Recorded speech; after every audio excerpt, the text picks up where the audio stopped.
TVI செய்தி டொரண்டோவிலிருந்து B Vigneswaran. வணக்கம்.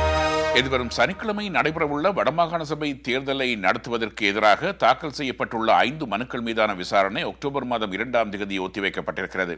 மனுவில் இலங்கை தமிழரசுக் கட்சியின் பொதுச் செயலாளர் மாவை சேனாந்தராஜா, தமிழ் தேசிய கூட்டமைப்பின் தலைவர் இரா சம்பந்தன், தேர்தல் ஆணையாளர் மஹிந்த தேசப்பிரிய ஆகியோர் பிரதிவாதிகளாக குறிப்பிடப்பட்டுள்ளனர். முசாஃபரா கலவரத்துக்கு சமாஜ்வாதி கட்சி அரசே காரணம் என குற்றம் சுமத்தியுள்ள பாரதிய ஜனதா கட்சி மத்திய அரசு, மாநில அரசு மீது நடவடிக்கை எடுக்க வேண்டும் என்றும் வலியுறுத்தியிருக்கிறது. முசாஃபரா நகர் கலவரத்தின் போது போலீசார் நடவடிக்கை எடுக்க தாமதமானதுக்கு ஆளும் கட்சியினரே காரணம் என்று தொலைக்காட்சி ஒன்று தெரிவித்தது. இந்நிலையில் குறைந்தது 38 பேர் பலியான முசாஃபரா கலவரத்துக்கு உத்தரப்பிரதேச அரசின் மீது பாரதிய ஜனதா கட்சியின் பேச்சாளர் சுதர்சு திரிவேதி குற்றம் சுமத்தியிருக்கிறார்.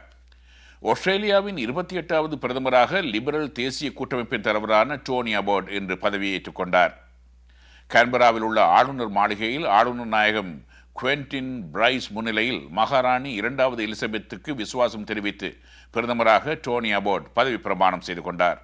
படகுகளில் செல்லும் அகதி கோரிக்கையாளர்களை தடுப்பதற்கான தமது திட்டம் இன்றைய தினம் நடைமுறைக்கு வரும் என்று அபோட் பதவியேற்ற பின்னர் தெரிவித்தார். விரிவான செய்திகள் டிவிஐயின் செய்தி அறிக்கையில் இடம்பெறும்.